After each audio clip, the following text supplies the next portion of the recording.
Wilburton, Ohio, a name that rarely made national news.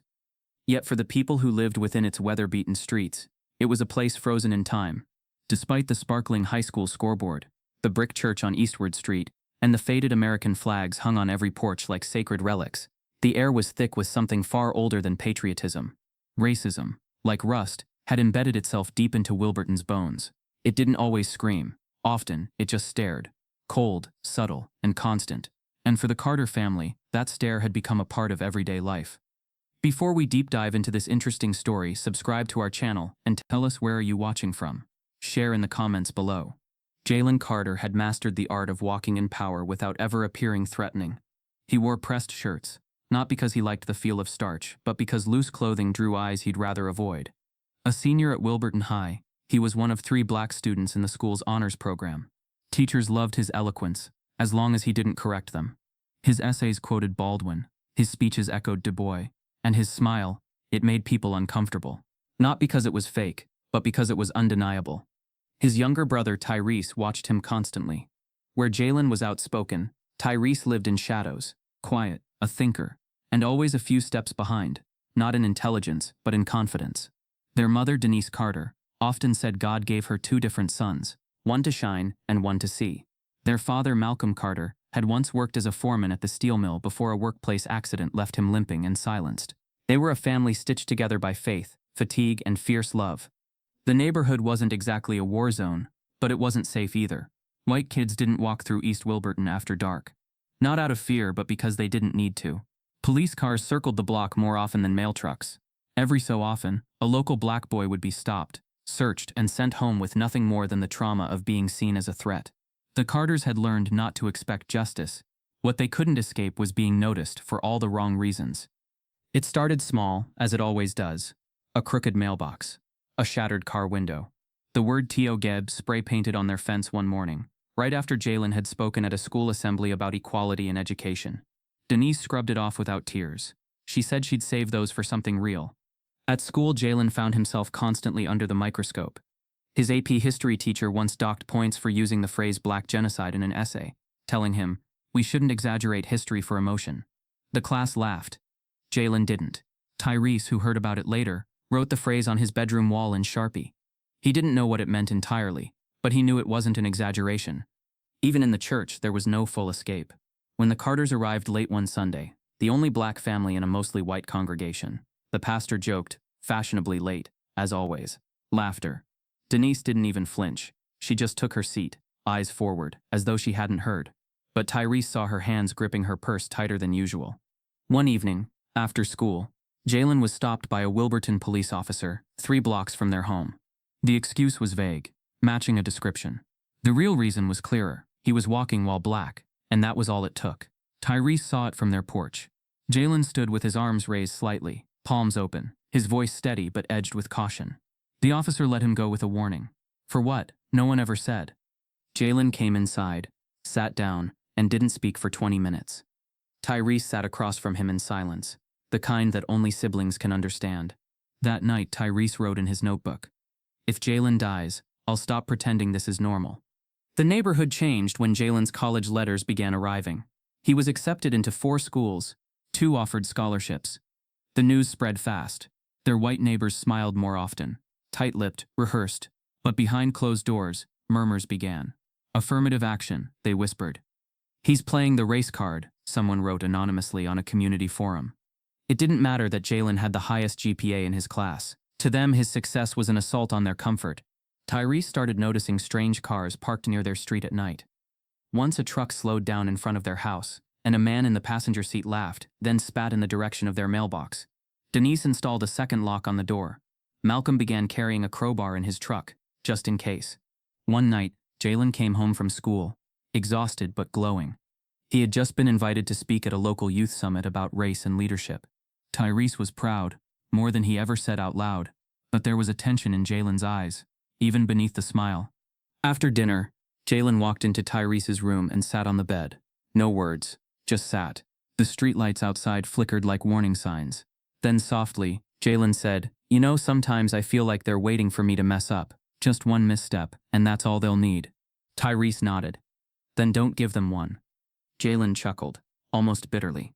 What if existing is the misstep? They sat in silence again. Later that night, Jalen put on his hoodie, the black one with red stripes, and said he was going for a walk. Denise frowned. "Take your phone." "I will," Jalen replied. "Don't go far." I won't. Tyrese watched from the window as his brother disappeared down the block, the hoodie blending into the dark. The night was colder than usual. The wind howled, not loud, just enough to unsettle. Jalen didn't come back. And that's when everything broke.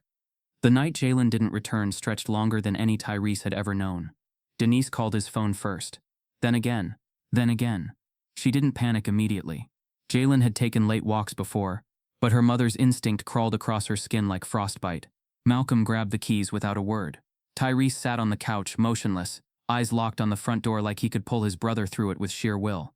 By morning, the sun rose over Wilburton with a cold indifference. Birds chirped, garbage trucks rolled, and a boy's body lay beneath a sycamore tree at Glenhurst Park, just a mile from the Carter home. Jalen Carter, 17, bright future, dead. He wasn't just murdered, he was displayed. His body was staged in the middle of the park's concrete pavilion, the same place where city officials once hosted 4th of July cookouts and prayer breakfasts. His hands were curled inwards, his face bloodied beyond recognition. Deep cuts sliced across his chest, but one wound stood out, a crude, deliberate carving, the letters CW dug into his skin. The initials, long associated with the local white supremacist group, Clean Wilburton, echoed like a threat painted in flesh. His phone was missing, so were his shoes. But in his right hand, impossibly, heartbreakingly, was the tiny rusted sheriff's badge he and Tyrese had played with as kids. It was from a toy set, the same one Jalen used to clip to his shirt as a boy, chasing imaginary outlaws across their front yard. Now it sat in his death grip, like a final ironic joke on justice. It wasn't Denise or Malcolm who found him. It was Tyrese. He had left the house without telling anyone, guided by something he couldn't name. Maybe hope, maybe dread. The park was quiet when he arrived, early enough that only mist hovered over the grass. He spotted the dark mass beneath the sycamore, and something inside him snapped, not like glass but like a thread holding everything together. He ran, slipped, stumbled, then froze. It was Jalen. It wasn't Jalen. His brother's spirit seemed to hover just above the body, as though refusing to accept it too. Tyrese dropped to his knees. He didn't cry, couldn't. The tears were somewhere far away, stuck in his throat like gravel. He just whispered no over and over until it felt like a prayer or a curse. Then he saw the badge in Jalen's hand, and that's when the tears finally broke through. Sirens came late. The police arrived with empty eyes and checklist questions. No urgency, no reverence. One officer, chewing gum, took notes like he was grocery shopping. "Looks like a robbery gone wrong," he muttered. Another detective, older and red-faced, shook his head. "Drugs. Gang dispute maybe. It's been heating up out here lately." Denise screamed when she arrived. It was the kind of scream that splits the world, one that forces strangers to look away, not because they're disgusted, but because they're afraid of feeling too much. Malcolm collapsed beside her, hand trembling as he touched his son's shoeless foot, like it might still be warm. But Tyrese stood off to the side, hands clenched, watching the way the officers walked around his brother like a crime scene prop. No reverence, no caution, just duty, cold and clinical. The media arrived fast, faster than ambulances. Reporters asked hollow questions. One young anchor from Channel 8 News said, "Sources say the victim may have had ties to a local gang." Another headline read, "Violence continues in East Wilburton, teen fatally stabbed in park." They didn't mention Jalen's GPA, or his scholarships, or the speech he'd been invited to give. No one quoted his teachers. No photos of his smiling face were shown, only a grainy yearbook picture that made him look older, colder, other. By nightfall, the story had already shifted. The Clean Wilburton symbol was dismissed as possibly unrelated. The police chief held a press conference stating that there is currently no evidence to support that this was a hate crime. No suspects were named, no persons of interest. The case was labeled under investigation, the phrase that always meant forgotten soon. But the black neighborhoods didn't forget. Mothers gathered, fathers wept. Boys who once nodded silently at Jalen in hallways now lit candles on corners and whispered his name like scripture. Churches held vigils, signs were made. But the news moved on. White Wilburton didn't flinch. They had brunch. They walked dogs. They closed windows when they heard protests echo down Main Street. Denise stopped eating. Malcolm slept in Jalen's room. And Tyrese? He didn't speak for 3 days. When he did, it wasn't to grieve. It was to ask questions. Why didn't they mention the carving? he asked. Why didn't they collect the badge? No one had answers. Not the officers, not the coroner, not the school counselor who offered him a healing journal during a 10-minute session. So he went to the police station himself. Tyrese walked in 2 weeks after the funeral, wearing the same hoodie Jalen wore that night.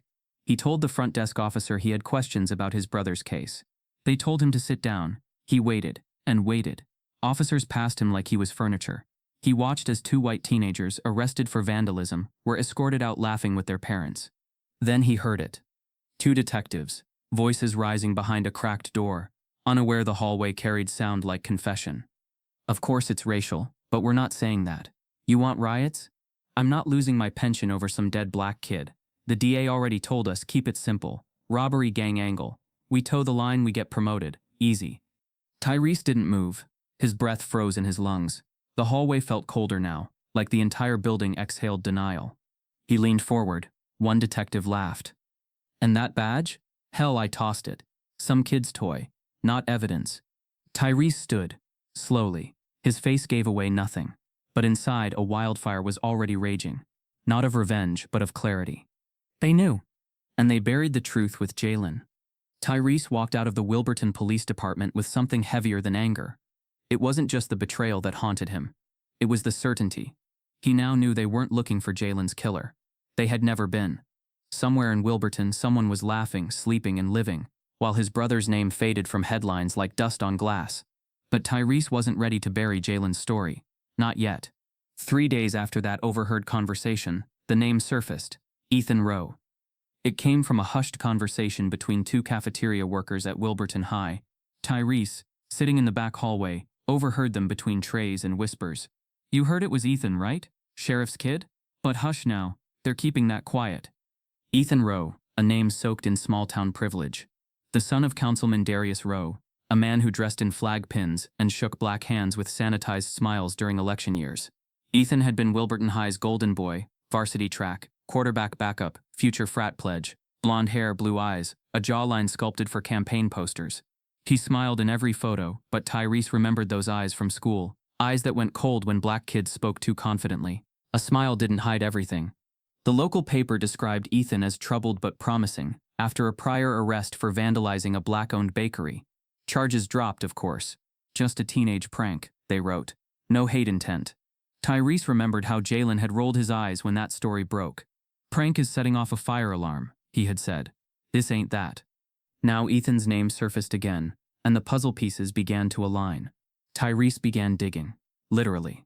He started with what he had: Jalen's walk that night, the direction he took, the park's layout, and the path leading toward the Old Creek Trail, a narrow unlit corridor that ran parallel to a shallow stream. If someone had followed Jalen there, if there had been a struggle, there was a chance something had been left behind. Wilburton's police hadn't touched that trail. Tyrese knew it. He had checked their scene photos. The path wasn't even marked off. So, armed with nothing but Jalen's hoodie and a borrowed flashlight, Tyrese followed the trail one gray afternoon. Leaves crunched under his feet. The air smelled of wet earth and quiet memory. Trees leaned overhead like mourners, their branches twisted like hands. He scanned the ground carefully, tracing every root and mossy stone. Then he saw it, barely visible beneath the rocks beside the creek, coated in mud, half sunken like a buried secret. It was a knife. Not just any knife. It was military grade, with a steel handle engraved with initials: Dr. Darius Rowe, Councilman, Ethan's father. Tyrese's breath hitched. He didn't touch it immediately. He stared, trembling, as the truth took form in the dirt. This wasn't just about Ethan. This was about legacy, about how violence passed from father to son, like family heirlooms. Finally he knelt, pulled the knife from the earth, and wrapped it in Jalen's hoodie. He didn't take it to the police. He didn't trust them. He took it home. That night Tyrese locked himself in the basement, placed the knife on the table, and stared at it like it might speak. Denise knocked twice. You okay, baby? He swallowed. Yeah. Come eat soon. We're having what Jalen liked. His throat tightened. I'm not hungry. She paused, then walked away. Tyrese opened his laptop. He searched Ethan Rowe, and found more than expected. Old social media posts scrubbed clean, but not forgotten. Archived forums. Racist meme pages once linked to Ethan's account. Phrases like "keep Wilburton pure" and "heritage, not hate." A private photo leaked on a Reddit thread, showed Ethan at a college party with a Confederate flag draped over his shoulders and a noose-shaped belt hanging from his jeans. Laughter frozen in time. Alcohol. Cigarette smoke. Proud hate disguised as humor. But there was more. Tyrese discovered a digital paper trail leading back to Darius Rowe's campaign donors, several of whom had ties to fringe organizations promoting community cleansing and racial preservation. Groups that had been under investigation after a 2016 incident in a nearby town where a young black girl disappeared, her case unsolved. It was never just Ethan. It was a system, a mask, a shield. And now Tyrese had proof. But what would he do with it? Turn it in? To who? The police who buried the evidence? The media who called his brother a gang member? No, not yet. He had to move carefully, strategically. Jalen deserved justice, not noise, not more buried headlines. And then, the twist he didn't see coming. Tyrese received an anonymous email that evening. Subject: "We saw you." Body: "You shouldn't play detective. Some things are better left buried. Leave Wilburton alone, Carter boy, before we finish what we started." No signature, no name, just a file attached, a photo. Tyrese opening the creek bed, the knife in his hand. Someone had followed him, watched him, and now they knew he had the weapon. His fingers froze over the keyboard. Outside the window, the wind pressed harder against the glass. Somewhere in the distance, a car idled for too long. Tyrese didn't sleep that night. But he didn't back down either. Because in that moment, he realized something Jalen must have known before he died. Being quiet was never going to save them. The day after Tyrese received the anonymous threat, Wilburton woke to a new kind of silence, the kind that throbbed beneath smiles and echoed through polished city hall floors. But outside those offices, the black community refused to shrink. They had buried one of their brightest, and their voices, finally, were no longer whispers.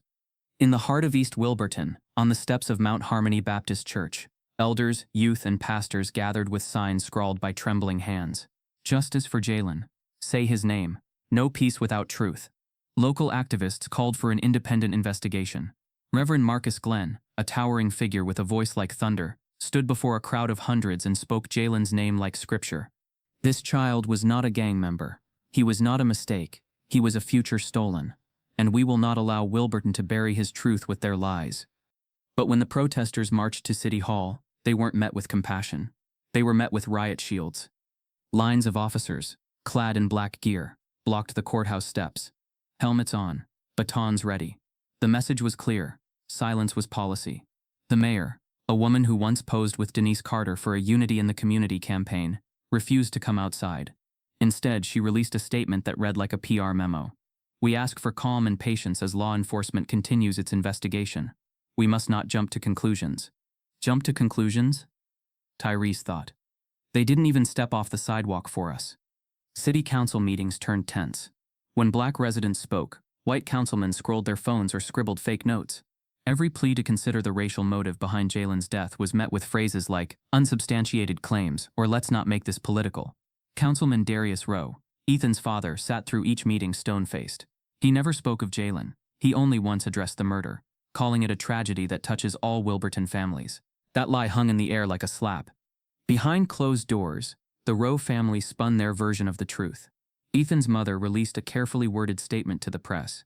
"Our son has been struggling with severe anxiety and depression. We are cooperating fully with authorities. Mental illness, the oldest shield in white America's arsenal." The newspapers ate it up. Local news anchors described Ethan as a former athlete battling inner demons.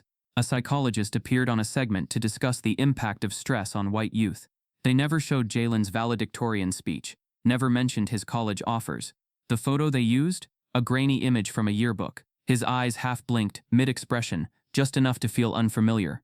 Within a week, Jalen's name vanished from Wilburton's news cycle. Tyrese noticed the change like a shift in gravity. Posters were torn down. Hashtags faded. The energy in the streets cooled, not because people stopped caring, but because exhaustion crept in. When every shout is met with silence, it starts to feel like screaming into a well. At school, teachers moved on. His U.S. history teacher talked about civil rights like a finished chapter, ignoring the irony. Tyrese sat in the back, headphones in, the knife now hidden in the lining of his backpack. He hadn't turned it in. He hadn't told his parents. He didn't know how. It felt like power, or maybe guilt. Jalen's truth pressed against his spine every time he walked. One day, Tyrese stood outside the church where the protests had begun. watching as volunteers removed signs. A man in a crisp suit walked past and muttered, "All this over one kid." Tyrese didn't respond. He just stared until the man looked away first. That night the house was unusually quiet. Denise sat on the couch with a photo album open but untouched. Malcolm stood by the window, staring out like he expected something. Or someone. The phone didn't ring. The TV played, but no one watched. Then came the knock. 3 slow taps. Tyrese opened the door. No one stood there. Just an envelope on the porch. No stamp, no return address. Just his name, Tyrese, written in tight, deliberate handwriting, as if whoever wrote it had done so with intention and warning. He picked it up slowly, heart thudding against his ribs. Inside, a single sheet of paper. No message. No explanation. Just one name, typed in bold. Devin Lane. Tyrese froze. The name meant nothing, and somehow everything. He didn't speak. He didn't show his parents. He just stared at the letters, cold and sterile, as a storm began to rise in his chest. Who sent it? Why now? And more terrifyingly, who was Devin Lane? Tyrese didn't recognize the name Devin Lane. Not immediately, but a few hours and a string of internet searches later, a profile emerged, one that deepened the shadows around Jalen's death. Devin was a former student of Wilburton High, 2 years ahead of Ethan Rowe, and a short-lived whistleblower who once accused the school's athletic program of racial discrimination. He'd vanished from town shortly after graduation. No formal statements, no interviews, just gone. Like someone erased his presence one cautious detail at a time. And yet someone had written his name and delivered it to Tyrese's doorstep. A whisper through the silence. But before Tyrese could find Devin, Wilburton delivered a shock. Ethan Rowe had been arrested. The announcement came not through local news but through a quiet 11 p.m. press release issued by the sheriff's office nearly 2 months after Jalen's murder. It didn't lead the headlines. Instead, it shared space with articles about a local bake sale and an upcoming football game. Still, the truth had cracked the surface. Ethan Rowe, 19, arrested on suspicion of manslaughter in connection to the death of Jalen Carter. Manslaughter. Not murder, not hate crime, just manslaughter. An accident. An unfortunate event involving a troubled young man. Tyrese sat in the living room as Malcolm read the article aloud. Denise didn't speak.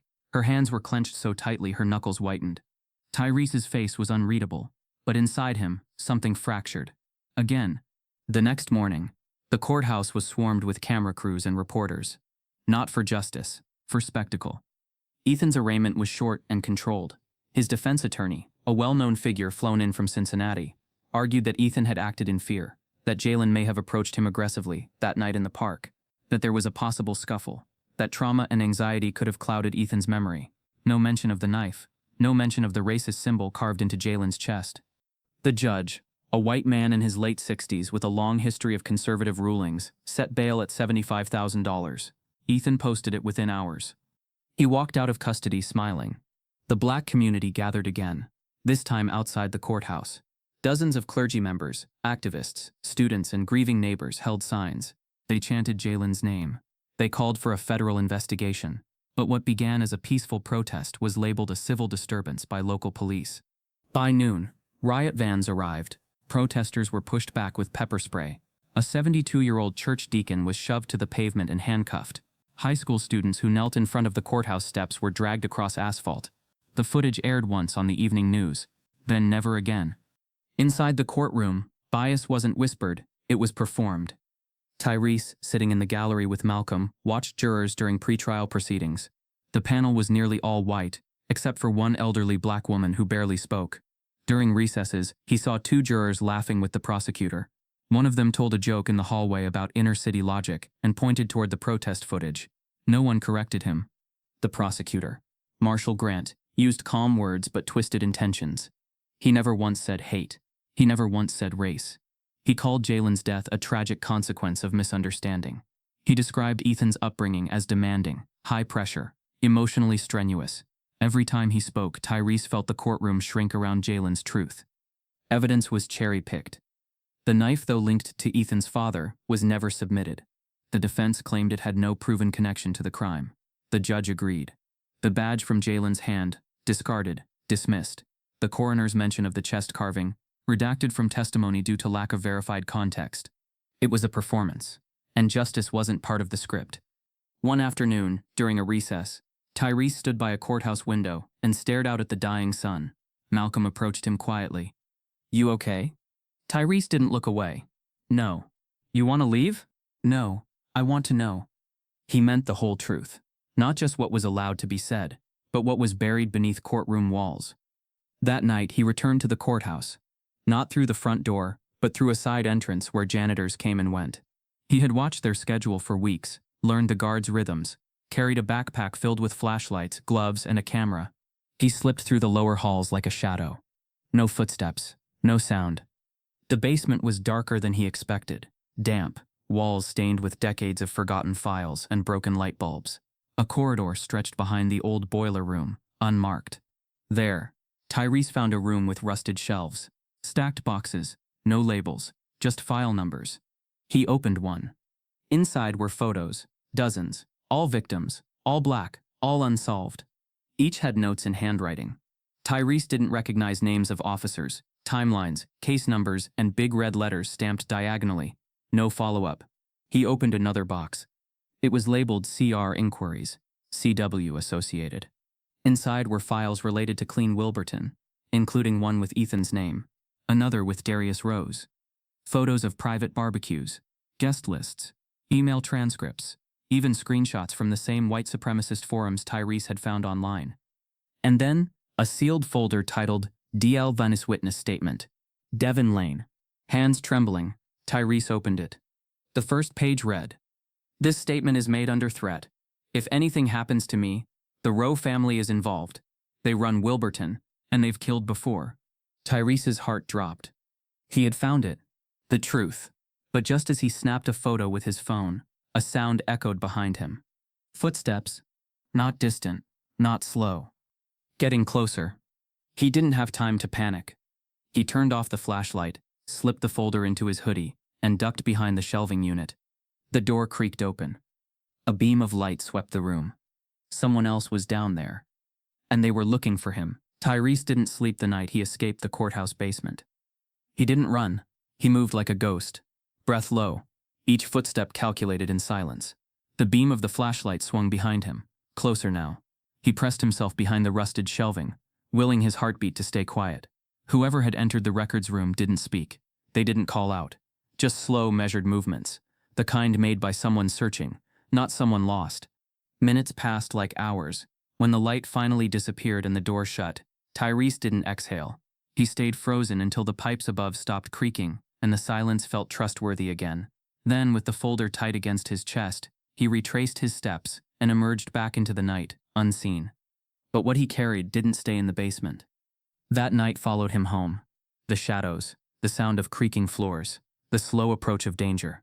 He lay in bed, unable to close his eyes without seeing Jalen, not how he remembered him, but how he last saw him, broken, cold, clutching that tiny sheriff's badge like a curse. Tyrese's dreams twisted into visions. Sometimes it was Jalen standing over him, saying nothing, just watching. Sometimes it was Ethan holding the knife with a smile carved into his face. Sometimes it was Tyrese himself, wearing the judge's robe, screaming, but no sound came out. The folder from the courthouse stayed hidden beneath a loose panel in his closet. He read it every night, memorized it. Devin Lane's words bled into his brain. They've killed before. The paranoia began quietly. Tyrese started noticing the same silver sedan parked outside the school twice a week. A man in a denim jacket lingered at the bus stop one morning. Not riding, just watching. The mail began arriving torn. Denise said it was just the wind. Malcolm said they were just being cautious. But Tyrese knew. Eyes were everywhere now, because he knew the truth, and the truth was dangerous. He stopped talking in class, stopped eating lunch at the table with friends. His teachers wrote concern notes. A counselor called him in. He nodded through the session, then went home and sat for hours at Jalen's desk, staring at nothing. Then he began to write. Not for healing, not for therapy, but for evidence. In a battered composition notebook, Tyrese began building a testimony, one no court would let him read. He titled it simply, If I Speak. Each page held pieces of his burden, not just facts, but pain, the names, the files, the photos, the badge, the knife, what he'd seen, what he heard, what he could never unsee. If I speak, he wrote, they'll say I'm angry, but I'm not. I'm haunted. He described Ethan's smirk when released on bail, the way the judge avoided eye contact with the Carter family, The jurors who laughed during recess. The man at the protest who said, "One less thug." The silence from the school administration. The Facebook comments calling Jalen a future felon. The way Denise wept when she thought no one could hear. And always he returned to the weapon. The knife remained wrapped in Jalen's hoodie, hidden in the attic. He hadn't turned it in. Couldn't. It was more than metal. It was a mirror. A relic. A symbol of what this country asked black boys to carry. The burden of proof. The weight of silence. The evidence they'd be accused of stealing even if it was covered in their own brother's blood. Sometimes, he held it. Not to use. Just to feel. He imagined the courtroom, the gallery packed with cameras, Ethan sitting smug, lawyers flanking him like armor, and Tyrese standing alone. He practiced the speech he would give. You say he didn't mean to. That it wasn't racial. Then explain the carving. Explain the flag. Explain the forum posts. Explain the smirk. Explain the silence. Explain why I had to find the knife, not the police. Explain why my brother's name was erased while his killer's was protected. Each night he stood in the mirror and said it again. He never got past the line, "My brother's name," without his voice breaking. Then came the video. It arrived in an anonymous link, sent through an encrypted chat forum. Tyrese had joined to search for Devin Lane. The user had no profile, just a message. You'll want to see this before the jury does. The video opened with a group of college boys gathered around a bonfire. Ethan Rowe stood front and center, drink in one hand, red bandana tied loosely around his neck. Someone off camera shouted, "Tell them about Wilburton." Ethan smirked. "I'm just saying." He slurred. "Some towns are cleaner when they stay white. One less Carter in the neighborhood. Sounds like progress to me." Laughter. Loud. Unashamed. Another boy added, "Clean Wilburton." Ethan raised his glass. Damn right. Tyrese paused the video. He didn't scream. He didn't cry. He just sat in the dark, alone, as the reality settled. Ethan had bragged about killing his brother. And the worst part? It wasn't new. The video was dated 3 weeks ago. During the trial, the morning of the sentencing dawned like any other in Wilburton. Sunlight diffused through the fog, lawns freshly watered, mail trucks crawling down streets unaware of the storm quietly brewing in courtroom 15. But inside the Carter house, the day cracked open with tension. Denise Carter dressed in silence, her black blouse freshly pressed, her eyes carrying weeks of sleepless nights. Malcolm sat at the table gripping a coffee mug he hadn't sipped from in over an hour. Tyrese was already dressed, black slacks, white shirt, and a navy blue coat buttoned up to his collar despite the July heat. The knife was tucked inside that coat. He had wrapped it in the worn bandana Jalen used to tie around his head on late-night study marathons. That bandana, still faintly stained with ink and sweat, now cradled the blade that ended his brother's life. But today wasn't about vengeance, not the way the town expected. Today, Tyrese had something else to deliver. Outside the courthouse, news vans clogged the curb. Journalists and live streamers called the case the trial that fractured Wilburton. The courtroom was already packed with press, community leaders, protesters, and curious citizens desperate to see whether Ethan Rowe would walk away untouched or finally be tethered to accountability, even if just symbolically. The judge sat with that same expression he'd worn the entire trial. Detached, like a man already thinking about his next vacation. The jury had returned its verdict the week before, guilty of involuntary manslaughter, a decision met with outrage in Black Wilburton and relief among Ethan's supporters. Today's sentencing would be the final act, a performance if nothing else that would determine whether justice wore a mask or showed its face. Ethan sat smug in his seat, clean-shaven, dressed in a charcoal gray suit that did nothing to hide the entitlement leaking from his posture. His parents were behind him, Darius Rowe expressionless, his wife clutching a handkerchief she didn't need. The cameras never left them. Every blink was documented. The judge cleared his throat. Before the court delivers its sentence, the family of the deceased may make a final statement. The room turned. All eyes on the Carters. Malcolm stood but paused. Tyrese stepped forward. His footsteps were deliberate, steady, echoing through the courtroom like a countdown. The bailiff eyed him warily, noting the coat. Denise gripped the edge of the pew but said nothing. Tyrese stopped at the podium, stared at the microphone, then at Ethan. He took a breath. Not shaky, not angry, just measured. "When I was 13, he began. My brother caught me trying to cheat on a math test. He didn't yell, he didn't snitch. He sat me down and said, 'If you lie about who you are, you'll spend your life being afraid of the truth.'" The room stilled. Even the press stopped typing. Tyrese looked directly at Ethan.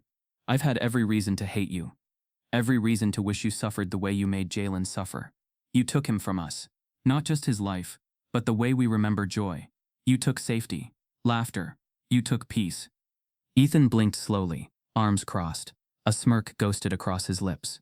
But Tyrese's voice didn't crack. I forgive you. The words floated through the courtroom like thunder wrapped in velvet. Audibly, several people gasped. One reporter dropped their pen. A woman in the back began crying. Ethan tilted his head, his smirk broadening, smugness rising like steam from asphalt. The kind of smirk that said, "See, I still win." But Tyrese wasn't finished. I forgive you, he said, but not because you deserve it. Now Ethan's smirk faltered. I forgive you, Tyrese continued, because I refuse to carry your rot inside me. I refuse to give you space in my soul, and because my brother would have forgiven you, not for your sake, for mine. He paused. The silence was sacred now. But I won't let this city forget who you are. And with that, Tyrese slowly unbuttoned his coat. Ethan's expression shifted. The bailiff stepped forward but paused when Tyrese calmly reached into the inside of his coat. From within, he pulled the bundle. The red bandana. Faded. Familiar. And then the knife. The courtroom collectively stopped breathing. Gasps erupted. The judge leaned forward. Security reached for their belts, unsure whether to advance. Denise stood up, eyes wide, her mouth moving in a silent plea. Tyrese held the weapon like it was a truth made solid. This, he said, his voice unwavering, was found in a creek off the old trail, wrapped in mud, discarded like my brother's body. It belongs to your father, Ethan. Darius Rose stood up, face drained of color. Tyrese didn't move. I didn't bring this for violence. I brought this because for months, this courtroom has pretended that justice was blind, that my brother's life was a question mark. This knife is the period at the end of that sentence. The room remained in a suspended hush. Then, with precise care, Tyrese placed the knife on the judge's bench. A symbol, a statement, a line drawn in steel. Security moved in quickly, not to arrest, but to escort him out. The judge whispered something to the bailiff, who nodded, then turned to Tyrese. You need to come with us. Tyrese didn't resist. As he walked past Ethan, he paused. Their eyes met. And for the first time, Ethan wasn't smirking. Then the courtroom door opened, and a federal agent stepped inside, whispering something to the clerk. Her face shifted. She stood up quickly, calling for silence. We've just been informed, she said, voice unsteady, that new video evidence has surfaced. Court is now in recess pending federal review. Tyrese stopped mid-step. The video. The bonfire. The words "one less Carter in the neighborhood." It was no longer just a sentencing. It had become something else entirely. The courtroom didn't breathe. Tyrese Carter stood inches from the judge's bench, his hand slowly unwrapping the red-stained bandana that had cradled the murder weapon for weeks. The blade glinted faintly under the harsh courtroom lights, not sharp enough to slice anymore, but sharp enough to slice through the lie of justice Wilburton had been feeding itself since the trial began. He laid it down, quietly. No threats, no theatrics. Just truth. This, Tyrese said, his voice carrying across the gallery, was hidden. Why? No one answered. The judge stared at the weapon as if it had crawled out of some forgotten part of history. Bailiffs tensed, uncertain whether to act. Ethan shifted in his chair. For the first time, he looked smaller, less sure. The cameras clicked like a symphony of accusation. Tyrese turned to the room. His gaze wasn't angry, it was surgical. I found it in the creek behind the old trail, he said, buried. Like my brother, like every black truth in this town. Someone in the gallery gasped. A woman in the front row whispered, "Oh my God." Denise stood now, tears streaming silently down her face. She didn't call out, she didn't move, just stood, as if finally the weight had shifted off her shoulders, if only slightly. The judge rose slowly, removing his glasses. Mr. Carter. But before he could continue, a commotion broke out near the courtroom doors. Two reporters burst in, holding their phones high. One shouted, "The video's gone viral, over 2 million views in 20 minutes. Tyrese blinked. What video? The judge snapped. The reporter didn't hesitate. The one of Ethan. The bonfire. The racist speech. It's everywhere. Twitter, Instagram, TikTok. It's been picked up by the New York Times. Gasps spread like sparks. Now even the jury was whispering. One juror stood up and shouted, "I never saw that during trial." "Order," the judge barked, slamming his gavel. But it was too late. Truth had entered the room, and no amount of gaveling could push it back out. Civil rights attorney Alana Brooks, a name whispered in black legal circles like legend, stood in the gallery. She hadn't spoken during the trial, watching quietly with folded arms, but now she rose. "Your Honor," she said, her voice firm, eloquent, and edged with centuries of buried grief. "This trial is compromised. The evidence was suppressed. The prosecution was complicit, and the defense crafted a narrative rooted in white innocence and black criminality. I demand, on behalf of the Carter family and the black citizens of Wilburton, a federal investigation." The judge looked at her. He saw the courtroom unraveling. He saw the media buzzing, phones raised, live streams flooding, and he knew, in that moment, he had lost control. "Court is recessed until further notice," he announced. The bailiffs escorted Ethan out the side door, now with less gentleness. Darius Rowe, flushed and rigid, exited swiftly with his wife in tow, brushing past reporters who hurled questions like stones. Tyrese stepped back from the bench, the weight of the knife now transferred, not to the court but to the world. The cameras followed him as he exited. He didn't wave, didn't speak, but his silence roared louder than any speech. Outside, the courthouse lawn was covered in people. Hundreds, maybe more. Some held signs, others held each other. But when Tyrese walked down those steps, something strange happened. They parted. Not like a celebrity was approaching, but like a survivor, someone who had entered fire and walked out with embers still burning in his hands. He walked straight through the crowd, no security needed. He didn't look back, and no one stopped him. Later that evening, as the sun bled orange across Wilburton's skyline, Tyrese sat in the living room with Malcolm and Denise. The television played without volume. News anchors debated the implications. Will this become a federal civil rights case? Can the state recover from this legal disaster? Who leaked the video? Tyrese didn't care. He stared at the wall, eyes unfocused, the adrenaline draining from him like spilled ink. "I didn't want to do that," he said finally, voice low. "I didn't want to be the one." Malcolm looked at him. "But you were." Denise reached for his hand. "You still are." Outside, neighbors placed candles at the Carter mailbox again. Children chalked Jalen's name on the sidewalk. Someone left a bouquet wrapped in newspaper at the door. But then, around midnight, came the sound. Glass. Breaking. Denise jolted awake. Tyrese ran to the front room. The window shattered. Spray paint, jagged, rushed across the door. "Liar." And just below it, "You're next." They hadn't gone away. They were watching. They were waiting. And this time, they were done hiding behind laws. By sunrise, Wilburton wasn't just a town anymore. It had become a name threaded through every news crawl and push notification across the country. Teen confronts brother's killer with murder weapon in court. From forgiveness to fire, the boy who spoke truth. Justice in Wilburton. The headlines varied in tone, but the image was always the same. Tyrese standing in the courtroom, coat open, the knife resting solemnly on the judge's bench. A boy confronting the system not with violence, but revelation. And the world responded. From Ferguson to Atlanta, Minneapolis to Oakland, candlelight vigils were held for Jalen Carter. Muralists in Harlem painted his face beside Malcolm X and Sandra Bland. A college student in Texas changed her thesis overnight to study modern lynching. A teacher in Chicago read Tyrese's courtroom statement aloud to her class. NBA players wore wristbands etched with Jalen's name. Music artists dedicated concerts to the Carter family. Even late-night hosts, usually allergic to sincerity, paused their shows to honor the courage of a teen who laid his pain bare for the world to see. Tyrese didn't speak. He declined interviews, turned down podcasts. When his name trended on social media, he turned off notifications. He didn't want fame, he wanted silence. But silence wasn't something the country would allow anymore. Because something deeper had been stirred. A journalist from The Atlantic began digging into Wilburton's past and unearthed a 1956 case. Jeremiah Stokes, a 14-year-old black boy found dead in the same park where Jalen had been murdered. Official cause of death? Unexplained accident. But the coroner's notes buried deep in archives listed rope burns and bruising around the wrists. The boy had been hanged from the sycamore tree, the same one Jalen died beneath. Soon, more names surfaced.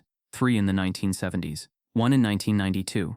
All young, all black, all labeled as runaways, or victims of unknown incidents. No one ever charged. Wilburton had a legacy, and now the country knew it. Tyrese sat at the dining table, scrolling through a timeline of headlines on a borrowed tablet. Malcolm hovered nearby, too afraid to ask what he was looking for. Denise folded laundry methodically, not because there was laundry to do, but because her hands needed something to feel that wasn't grief. "You okay?" Malcolm asked, finally. Tyrese nodded, then shook his head. I didn't want to be the face of this. I know. I just wanted them to say his name right. Just once. They are now. Tyrese set down the tablet. Too late for Jalen. Denise looked up, but maybe not for the next boy. Within days, protests bloomed like wildfire. In Washington, D.C., thousands marched to the Department of Justice with signs reading, "Justice for Jalen, justice for us all." In Los Angeles, protesters wore hoodies that read, "This coat carried the truth." In Birmingham, a pastor interrupted a Sunday sermon to play Tyrese's courthouse speech on the projector. The congregation stood for 3 minutes of silence after. White allies came forward too, but this time not with empty platitudes. A former Wilburton police officer named Carolyn Munz, who had served under Darius Rowe's influence in the early 2000s, went public on a live broadcast. I was told to ignore certain cases, she said, told to mark black teens as suspects, even when they were victims. The Rowe family ran everything. They decided what was investigated and what wasn't. Ethan? He didn't come from nowhere. He was made. Her testimony triggered a wave. Former classmates of Ethan came forward with screenshots, stories, and text messages. A college roommate recalled Ethan laughing while watching videos of racial violence. A former tutor remembered his fixation with Confederate history, not academically, but ideologically. One ex-girlfriend tearfully recounted being warned by Ethan's mother, "Don't get too attached. He has a temper, especially around certain types." The media tried to pivot, tried to paint Ethan's behavior as deep-rooted psychological trauma, but it was too late. The internet didn't want another redemption arc. It wanted accountability. And then it came. A knock on the Carter door. Denise opened it to find a sharply dressed black woman with a Department of Justice badge. Her name, Elaine Morton, lead federal civil rights prosecutor. "We've reviewed the case," she said, standing tall despite the flashing cameras behind her. "New evidence, suppressed files, witness intimidation, racial motive, obstruction of justice. On behalf of the DOJ, I'm informing you that we are opening a federal hate crime investigation into the murder of Jalen Carter." Denise didn't cry. Malcolm didn't speak. But Tyrese, for the first time in days, closed his eyes, exhaled and whispered, "Thank you." Elaine nodded. "No, thank you." But as she stepped off the porch, her assistant whispered something into her ear. Elaine turned back. Her face had changed. "There's something else," she said. Tyrese looked up. She hesitated. "Ethan Rowe. He's gone." The porch went silent. He didn't show up for his federal summons. He's missing. The town of Wilburton trembled in the days after Ethan Rowe's disappearance. He'd vanished without a trace, no cell activity, no credit card use, no confirmed sightings. The nation watched, speculating. Some said he fled the country. Others insisted he was being protected by people in high places. But in Wilburton, the people who lived beneath the weight of its history knew the truth. He didn't run. He was hidden. And someone was helping him. While federal agents scoured counties, traced phone pings, and reviewed traffic footage, Tyrese received an email. No subject line, no signature, just a message. "You want the truth? Read this. But be careful, they're watching you too." Attached was a link to a secure folder, encrypted but breakable. Inside were hundreds of documents, internal memos, message threads, complaint reports, all from the Wilburton Police Department, all leaked by someone deep inside. It was a roadmap of corruption. There were disciplinary files on black officers who'd spoken out against racist behavior, reprimanded for insubordination, conduct unbecoming, or misuse of department language. Several had been fired, others reassigned to desk duty, some just vanished from the records altogether. And there, buried among the metadata, were emails sent between police supervisors during the early days of Jalen's murder investigation. One email read, "Focus on gang narrative. Do not pursue racial motive without DA approval." Another more chilling. "If the knife resurfaces, deny chain of custody, control the story." Tyrese sat frozen at Jalen's desk as he read each line. His fingers trembled, not out of fear, but rage wrapped in disbelief. The system hadn't just failed Jalen. It had erased him, actively. He scrolled further and found a name, Officer Leonard Wade, the anonymous source, one of only 4 black officers in the department. He had filed 6 complaints over the years, all ignored. The last report simply read, "Uncooperative, not a team player, pending leave." That was dated 1 week before Jalen's death. Tyrese printed the documents and drove with Malcolm to City Hall. By now, federal investigators were stationed inside. Elaine Morton met them at the door. He handed her the files without a word. She didn't speak either. She didn't need to. The next morning, 3 Wilburton officers were arrested for evidence tampering and obstruction of justice. One of them was the detective who had called Jalen's death a robbery gone wrong. But even as the truth spread, resistance fought back. Protests outside City Hall were met with harassment. Anonymous letters were sent to activists' homes. The local newspaper published a thinly veiled editorial claiming external agitators were threatening the peace in Wilburton. And then came the threats to Mayor Clarissa Monroe, the town's first black mayor. She had been relatively quiet during the early stages of the case, politically cautious, unsure how far her voice would stretch in a system designed to ignore it. But after the DOJ charges and the leaked police files, she changed. She gave a public address outside City Hall. Wilburton's soil is soaked with secrets, but we are no longer bound by them. We will not fear ghosts in blue uniforms or names carved into court benches. We will face this with truth, with policy, with people power. The next day, her car was vandalized. A noose was mailed to her office. Her husband received an untraceable call. "Tell your wife to shut up." She didn't. And neither did Tyrese. Now 18, he stood on the steps of the courthouse where the trial had taken place. The same courthouse where he'd placed the knife. His hair was longer now, his posture straighter. He wore a hoodie with the words "Jalen was my brother" across the chest. Hundreds gathered around him. Neighbors, students, clergy, media. He stepped to the mic. "The system didn't just kill Jalen," he said. "It built a machine to justify it, to erase him, to protect the name of Ethan Rowe, while burying the name of a boy who never harmed a soul." His voice didn't shake. "We've been told to wait, to be patient, to trust a justice system that sees our skin as evidence and our grief as disruption. But we don't need patience. We need protection. We need prosecution. And we need to remember." The crowd roared. That night, the Rowe family's estate went dark. A neighbor reported seeing Councilman Darius Rowe packing his car under cover of night. He wasn't alone. 2 men in plain clothes helped him carry boxes. No forwarding address, no goodbye, just silence. But what they didn't take was what mattered most. The next morning, a teenager named Malik, a friend of Tyrese's, rode his bike past the estate and noticed something odd. A laptop, sitting on the edge of the Rowe family's front porch. No case, no charger. Just sitting there, like it had been placed deliberately or forgotten in haste. Malik called Tyrese. They retrieved it together, unsure whether it was a trap. The laptop booted up with no password. And on the desktop? One folder, labeled CW Internal. Inside, videos, memos, emails, and names. Dozens of them. Judges, police chiefs, school board officials, business owners, all tied to clean Wilburton. And then a document titled "Plan for November." Tyrese opened it. What he read made his skin crawl. They hadn't just targeted Jalen. They had a list. The laptop sat on Jalen's old desk, humming quietly like a secret learning how to speak. Tyrese and Malik stared at the glowing screen. The folder labeled CW Internal pulsed like a heartbeat. Tyrese's fingers hovered above the trackpad. He knew once they opened it, there would be no way to unknow what was inside. He glanced at Malik, who nodded. "Let's do it," Malik said, voice low but steady. "We're already in it." The first layer of files was benign, until Malik dug deeper, bypassing a hidden directory using a code-breaking script he had learned online. Tyrese watched as lines of text scrolled across the screen. Doors opening inside code, like hinges creaking on 100 locked closets. Then the truth began to download. Photos, dozens of them. Secret meetings in basements. Old warehouse gatherings. Smiles too wide for anything holy. The same faces appeared again and again.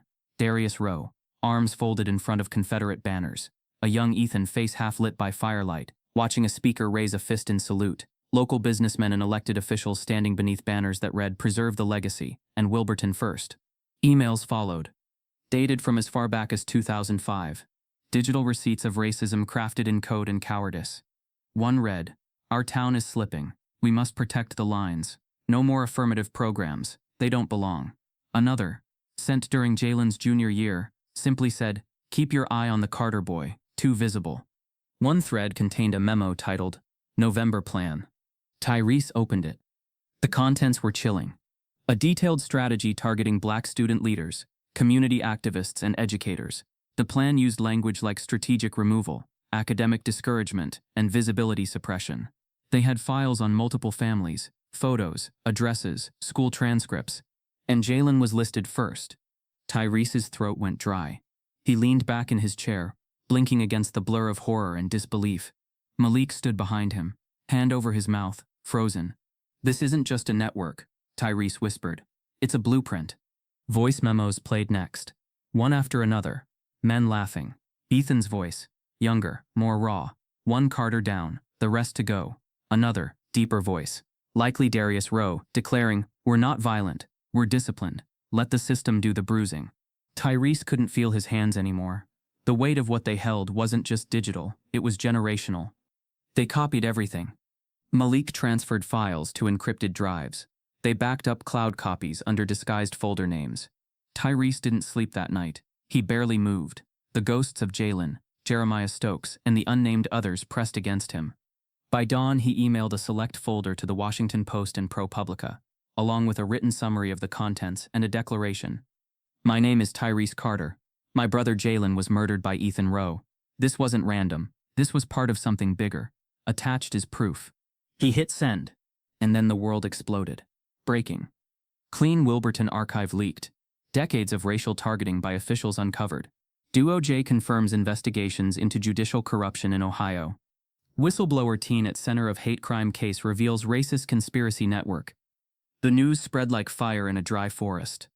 Congress scheduled emergency hearings within days. Lawmakers from both parties stood stunned as early reports confirmed multiple sitting judges and prosecutors had attended Clean Wilburton events. National talk shows turned the archive into primetime discourse.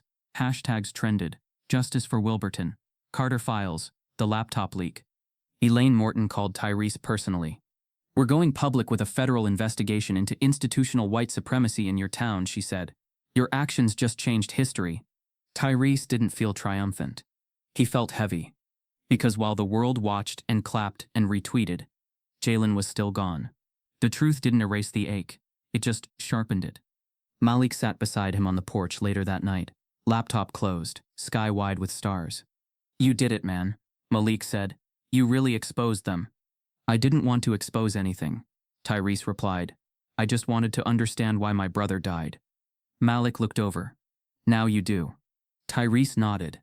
"Yeah, now I do." But peace didn't come easy in Wilburton. And it didn't come quietly. That night, as Tyrese walked home from Malik's house, the street felt wrong. Too quiet. The usual creaks of old porch swings were absent. No barking dogs. No distant hum of TV sets through open windows. Just darkness, and the soft sound of his footsteps. Then headlights flared behind him. A van. Unmarked, no plate. He moved to the sidewalk. It followed slowly, tires crunching gravel, never accelerating, never backing off. Tyrese's pulse quickened. He reached into his coat, not for a weapon, but for the flash drive he always carried now. Just in case. The van kept rolling. Then it stopped. The driver's window rolled down. No face. Just a hand, gloved, holding something. A piece of paper. Then the van sped off, smooth and silent, disappearing into the night like a phantom. Tyrese approached the paper cautiously. It was folded neatly. Inside, typed in the same font as the Devon Lane letter. "You woke them up. Be careful not to go to sleep." The day after Tyrese received the anonymous letter, the Carter mailbox was burned. Not vandalized, burned. Charred metal curled like fingers, the flag melted into slag. A scorched note had been stapled to the ash-covered doorframe. "You're next, hero." The FBI was notified. Local police shrugged. But Denise Carter didn't. She pulled Tyrese aside in the kitchen, hands still trembling from collecting the blackened remains. "We can leave, baby, right now. I'll pack everything," she said, voice cracking under the weight of months she hadn't had time to grieve. Malcolm sat silently at the table, his shoulders hunched like they were holding up the roof. Tyrese leaned against the sink, eyes fixed on the burn marks outside the window. "I'm not running," he said, not defiantly, but finally. Malcolm spoke for the first time in minutes. "They're trying to scare us. That means they're scared." Tyrese turned, and they should be. By then, his name had become more than a story. It was a movement. Universities across the country invited him to speak. His courtroom words were printed on posters, murals, and quoted by politicians on campaign trails. But Tyrese turned down book deals and speaking fees. Instead, he made a decision that no one expected. He applied to Columbus State University, majoring in criminal justice. People called it brave. He didn't call it anything. He just said, if I want to change the rules, I have to know how they're written. He moved into a modest dorm on campus, bringing only what mattered: his notebook, his brother's bandana, and a single framed photo of Jalen. Not from the courtroom wall, but from the summer before everything broke. A rare day at the lake. Smiling. Real. In class, Tyrese became the question no professor could ignore. He studied systemic bias, chain-of-command corruption, and precedent law with the urgency of someone rewriting a future. He didn't speak often in lectures, but when he did, the room stilled. You can't fix what you pretend doesn't exist, he once told a stunned auditorium during a panel. His words reached further than he ever imagined. Soon, high schools in Detroit and Atlanta streamed his speeches in assemblies. A civil rights group created a mentorship program called the Carter Circle, pairing black teens with legal advocates. Protesters in Portland carried signs with his quote, "Truth isn't radical, it's repair." Still, the threats didn't stop. Emails, messages, a smashed window at his dorm. Surveillance footage showed a figure in a hoodie, face covered, retreating quickly after. Nothing stolen, just a warning. The FBI had by then fully taken over the Wilburton investigation. Elaine Morton called him directly. "Your leak opened the doors," she said. "Now we're knocking them down." 33 individuals had been implicated in Clean Wilburton's network. 9 arrested, 4 stepped down from public office, and in a stunning turn, 2 judges were federally indicted for conspiracy to suppress hate crime evidence. Wilburton was no longer the town that silence built. It was the town that truth cracked open. But even cracked things have shadows. One Thursday morning, Tyrese's phone buzzed repeatedly in class. He ignored it until Malik called 3 times in a row. He stepped into the hallway. "Ty, check the news." Tyrese opened the article on his phone, breath already shallow. Breaking body found near Glenhurst Park. Same symbol, same scene. Another black boy, 16, name withheld, same CW carving on his chest, same creek bed, same silence from local officials. But this time, the world wasn't quiet. This time, it was watching. Tyrese stared at the screen until it blurred. He whispered Jalen's name, then the name he didn't know yet. Then, quietly to himself, "They're still hunting us."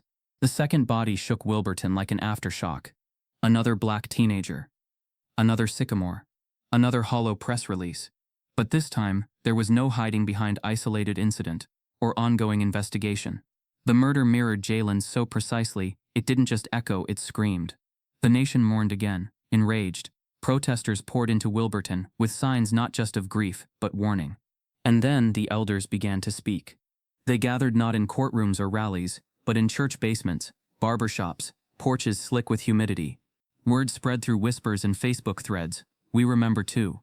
It started with Mrs. Alberta Gaines, 84, a retired librarian, who stood outside Mount Harmony Baptist with a folder in hand and tears in her eyes.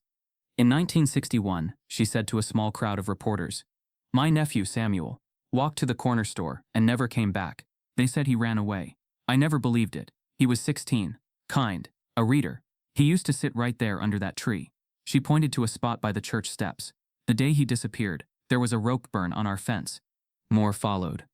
Mr. Cornelius Tate, a former janitor, told how in 1972 he'd found bloodied clothes near the edge of the Park Creek while mowing the grass. "I reported it. They said it was probably animal-related. Told me to keep it quiet so the neighborhood didn't panic." A deacon, now nearly blind, whispered about a police file he once stumbled upon in the back of a church filing cabinet, labeled CW Witness Archive, and burned the next day after a routine inspection. Tyrese attended these gatherings, notebook in hand, recorder on the table. At first he simply listened. He let the stories bleed, but slowly he began piecing them together. Dates, names, locations. He sketched maps and built timelines. Each story added a brick to a wall of truth too long hidden. And with the help of Malik and students from his criminal justice program, Tyrese launched something new. Echoes of Wilburton. A digital archive, not just a website, but a living memorial. It held oral histories, scanned photos, old court records, and anonymous testimony from families who had long been told their sons left town, joined gangs, or simply weren't the kind of kids who mattered. It included an interactive map marked with red dots, each representing a black child or teen who had vanished or been found dead under mysterious circumstances in the past 70 years. There were 62. 62 dots. Tyrese stared at that number like a wound. One day, an email arrived through the archive's secure inbox. It was unsigned. "I was there once. I didn't speak then. I will now." Attached a 5-minute voice memo. The speaker's voice was raspy, southern, slow with guilt. Anonymously, he confessed to being a part of the Wilburton Knights, a local clan faction that met monthly in the basement of an abandoned hardware store through the 60s and 70s. He confirmed that the Rowe family were big names, even then, that boys were picked and watched, that there were quotas, one every season. The confession was forwarded to the FBI. Then more came. Old men, former Klansmen, former officers, former teachers. The testimonies streamed in, broken, anonymous, full of pain and thin justification. Some claimed they never knew what was happening. Others admitted they chose not to. Each confession was uploaded to Echoes of Wilburton, tagged, time-stamped, archived. A mirror was being held to the town, and the nation looked in. Congress took notice. The House Judiciary Committee issued formal subpoenas to Ethan Rowe and Darius Rowe, demanding their appearance before a federal hate crime inquiry. A rare joint resolution called it a necessary reckoning with systemic violence against black youth across decades. The day the subpoenas arrived, a news chopper hovered above the Rowe family estate. But the windows were shuttered. No one answered. The front lawn was overgrown. The house, once pristine, now looked like it was hiding. Tyrese stood on the porch of his family home that evening. Echoes of Wilburton displayed on his tablet beside him. The sky above inked in purple and gold. Denise came out quietly. "They finally called them in?" Tyrese nodded. "Yeah, Congress wants answers." She sat beside him. "And what do you want?" He looked at her, eyes tired but clear. "I want this town to look at itself," he said, "and not look away this time." She nodded. They sat in silence for a while. The hum of summer cicadas buzzed around them. A soft but steady background, almost like applause from nature itself. Then his phone buzzed. A text. Unknown number. They won't go quietly. The moment Tyrese read Devin's name on the note beneath the memorial bench, the park faded around him. Wind stopped, the children's laughter dimmed, the brass plaque in front of him blurred. He knew Devin Lane was alive. And that meant the last loose thread, the voice that had once been silenced by fear, was finally tugging back. But this wasn't a threat. It was a calling. He returned to Jalen's room that night, untouched for months, dust lining the edges of trophies, the scent of old aftershave still faint in the corners. He sat at the desk where his brother had once filled journals with scholarship essays, policy drafts, and song lyrics he'd never let anyone read. Tyrese unfolded the new note again. There was no location, just the phrase where it began. He knew where that was. The creek. The one where Jalen was found. And where Tyrese had first discovered the knife that broke the silence.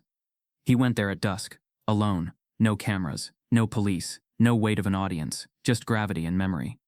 He crouched near the base of the sycamore roots, eyes scanning for any sign of what Devin might have left. Instead, he found something else. A small tin box, rusted at the edges, half buried under a stone marked with the letter J, carved faintly into its surface. He opened the box. Inside, wrapped in plastic, was a folded note, familiar handwriting. Slanted, confident. The ink faded but preserved. It was Jalen's. The date in the corner, 1 week before he died. Tyrese's hands trembled as he unfolded the paper. "Ty, if you're reading this, I probably didn't get to say goodbye the way I wanted. I don't know if something's coming, but I feel it. The air's been different. The way people look at me, it's not just fear, it's warning. But listen to me, no matter what happens, let love be your loudest weapon.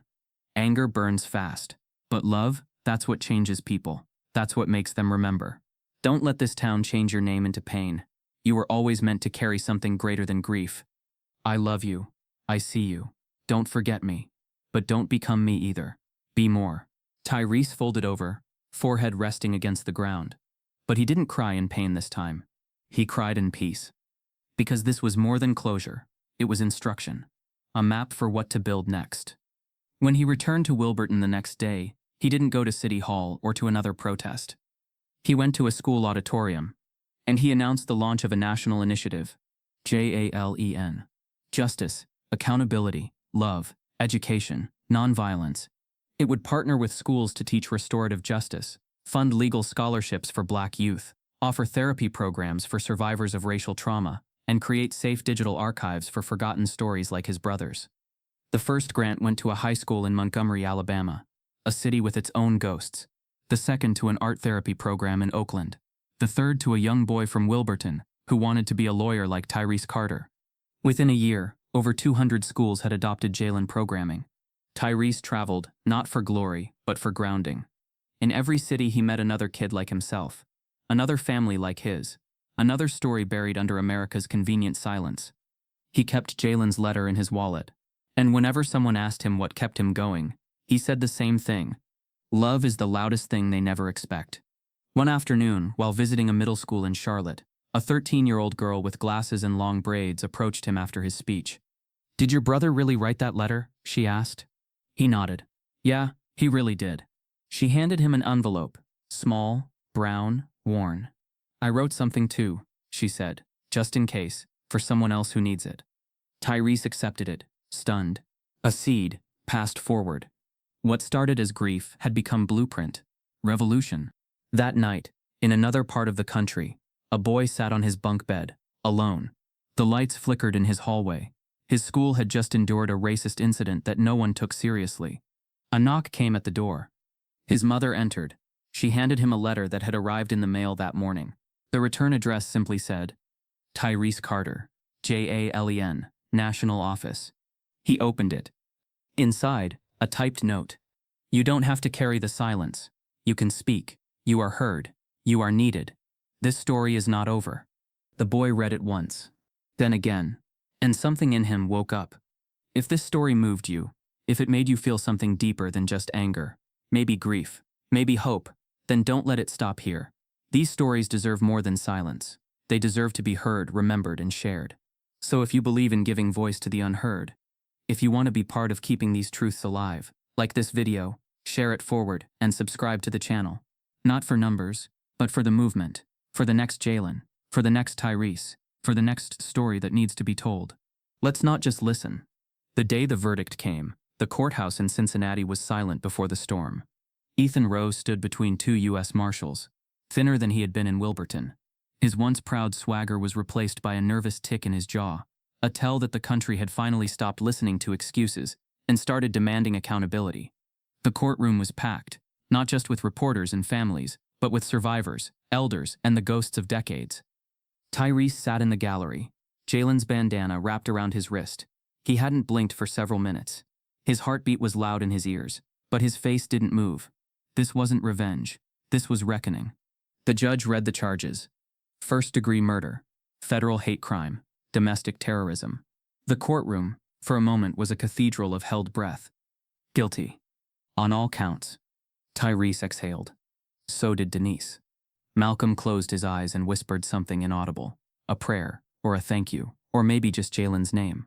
But the real shift came moments later, when the Department of Justice, prompted by Tyrese's archived files and testimony from FBI agents, charged 17 Wilburton officials with conspiracy, obstruction of justice, and hate crime cover-ups. Judges, school board members, police chiefs, even a local real estate mogul who had funded Clean Wilburton for decades. The country had never seen anything like it. "This is a historic dismantling," Attorney General Morton said on national television, "a direct response to generational, systemic, racially motivated violence and the silencing that followed it." Headlines blared. Wilburton conspiracy crumbles under federal pressure. Teen whistleblower sparks DOJ's largest hate crime crackdown. Echoes of Wilburton, truth, memory, and justice. But Tyrese didn't attend the victory rallies. He declined national interviews. He ignored documentary offers and seven-figure publishing deals. When asked why, he simply said, "My brother still isn't here." Instead, he kept working. He returned to Columbus State, completed his semester, and expanded the Echoes of Wilburton archive to include voices from across the country. Survivors from Mississippi, Alabama, Ohio, and Missouri submitted stories. Teachers began using the archive in classrooms. Civil rights groups used it in policy presentations. Tyrese accepted one invitation, the National Legacy of Justice Award, presented in front of a crowd of 3,000 in Washington, D.C. When he walked on stage, people rose to their feet. But his speech was short. "I'm not brave," he said. "I was angry. Then I was broken. Now I'm building." He left the podium without applause, but the silence that followed was louder than any standing ovation. A few weeks later, the town of Wilburton did something it hadn't done in over 100 years. It changed a name. Glenhurst Park, the place where Jalen had died, was officially renamed. The Jalen Carter Memorial Park for Justice and Remembrance. The plaque was made of brass. It read, "For every voice they tried to silence, for every truth they tried to bury." Tyrese returned to the park for the first time since the renaming. The sycamore tree still stood, older, unshaken. Wind moved through its branches like breath. Children played in the grass, unaware of the blood once dried beneath it. Their laughter was a strange comfort. He walked alone to the memorial bench, sat under the tree's largest limb. Flowers lined its edges. A single candle flickered at the base. Tyrese sat down slowly, staring at the inscription. He didn't cry. Not anymore. Jalen's face lived in his memory now, with more color than pain. He leaned forward, letting his fingers graze the ground beneath the bench. Then he noticed something strange. The earth was uneven, like something had recently been moved. He knelt down and brushed the dirt aside. Something was there, wrapped in plastic, small, folded. He pulled it free. It was a note. No name, just a few typed words on plain white paper. "You don't know the whole story. Meet me where it began." Tyrese's pulse quickened. He looked around, but the park was normal. No eyes followed him. No shadows shifted, but his skin prickled like it used to, back when silence didn't feel safe. He turned the note over. One word was handwritten in pencil on the back. "Show for Deben."